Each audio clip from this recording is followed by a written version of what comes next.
Whew. What's going on, everybody? It's a lovely day. It's a perfect day to talk about Mongo Santamaria.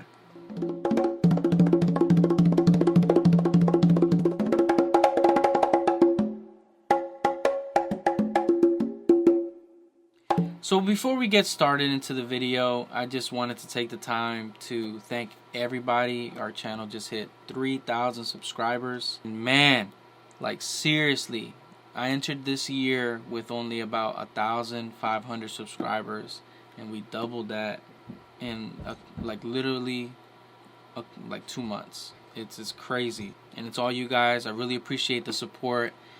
I'm gonna keep on trying to release content. I'm gonna keep on trying to answer all your requests, because man, you guys love to request stuff, man, and I love it. I love it. You guys really keep me on my toes, so I really enjoy that. Thank you for those that teach me and correct me or give me criticism and positive feedback and negative feedback. So I really appreciate it. Just to let you guys know, a personal goal is to hit 10,000 subscribers by the end of this year. So if you haven't already, hit that subscribe button. I promise to try to give you guys what y'all want, man. Try to break things down as simple as possible. So yeah. So Mongo Santamaria.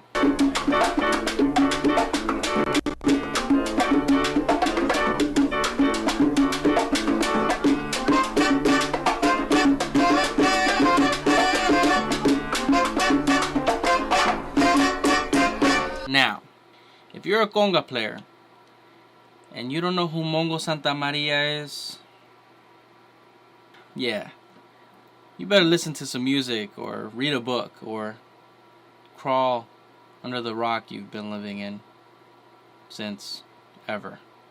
Mongo Santamaria is by far one of the most popular congueros that has ever lived. Point blank.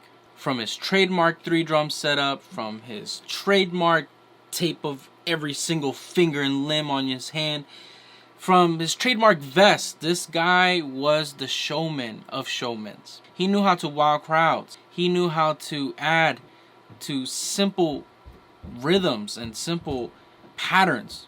Mongo Santamaria was the real deal. But quick little story. When I first heard of Mongo Santamaria and I saw him in a video, I saw how he played, and at that point in my life, I was just so technical. I was all about your hand placement, and I was all about rudiments and technique and all this. The first thing I said was, who is this guy playing his drums literally like this? I mean, his technique was really like who?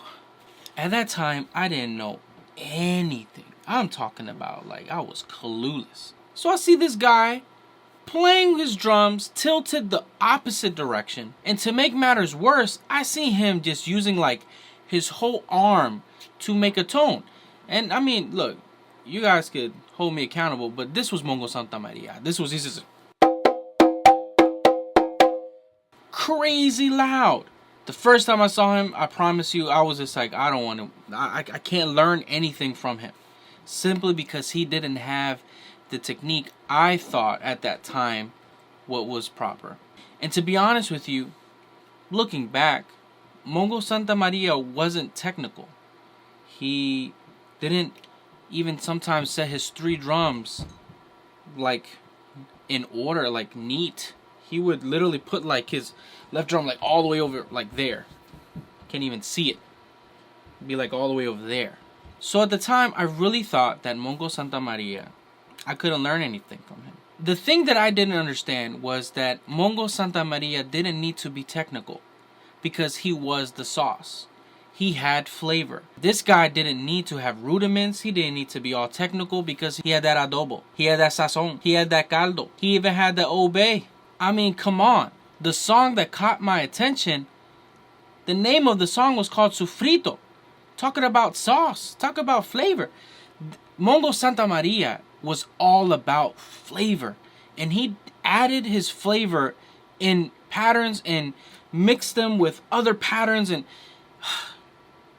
Mongo Santamaria was the game changer of game changers when it comes to feel and emotion and pure excitement when it comes to music. Thank you, Mongo. I think a lot of us can just say that. Thank you. A pattern that caught my attention that he did, and was probably one of the first people that I've heard do this pattern, was he kind of mixed a tumbao with guaguancó. Now correct me if I'm wrong, but I think he was the first one to kind of implement that in an actual orchestra. I never saw anyone else try that. I never heard anybody before him implement that. So I would say he kind of put that out there for everyone to hear. So what he did was this.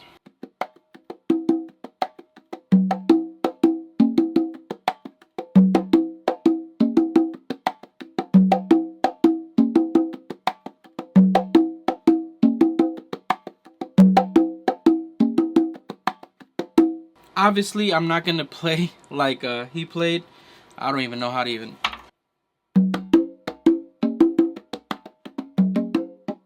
Yeah, I couldn't even play like that. So let's break down this pattern piece by piece. So he first starts off with a palm finger and slap.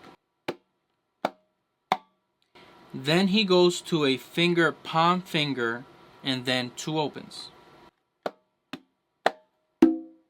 Then he goes back to his tumbao, which is palm finger slap. And then what he does, and this is kind of like the key and the trigger, he does a finger palm slap. So that slap is going to initiate for you to go to your right tumba. So that's kind of like the clue. So just to hear it in context, you're going to do a finger palm slap, open on your right tumba.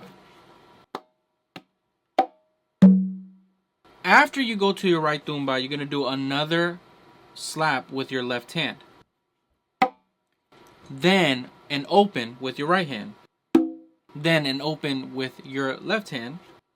And then another open with your right hand. So let's put that together. Let's start off to where right before the slap.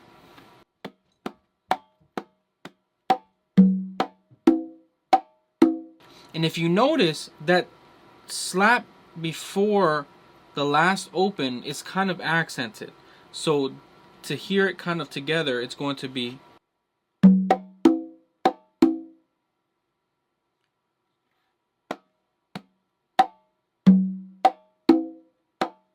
This is the part that makes it really cool.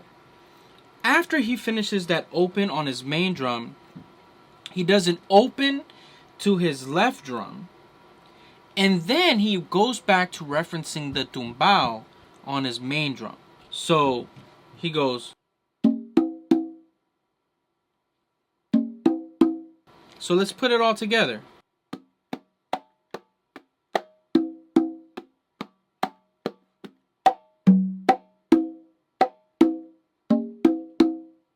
One more time.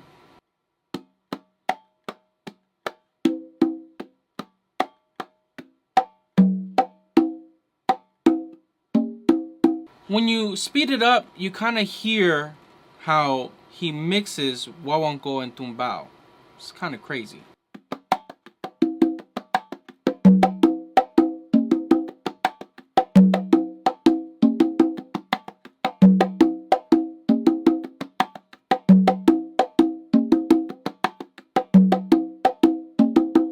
So a little recap to break everything down again. Palm finger slap, finger palm finger, 2 opens. Then palm finger slap, then finger palm slap. Then right open on your tumba, then a left slap, then an open on your right, then an accented left slap, and then an open on your right, then an open to your left, then 2 opens on your main drum.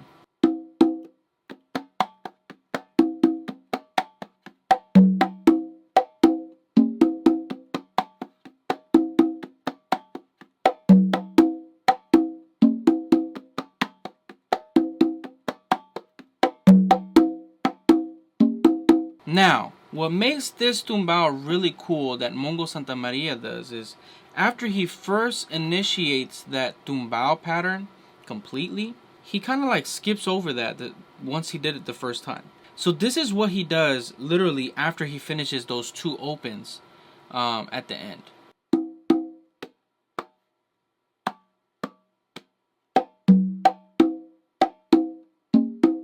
So all he does is palm, finger, slap, finger, palm, slap, and then back to that wawanko reference.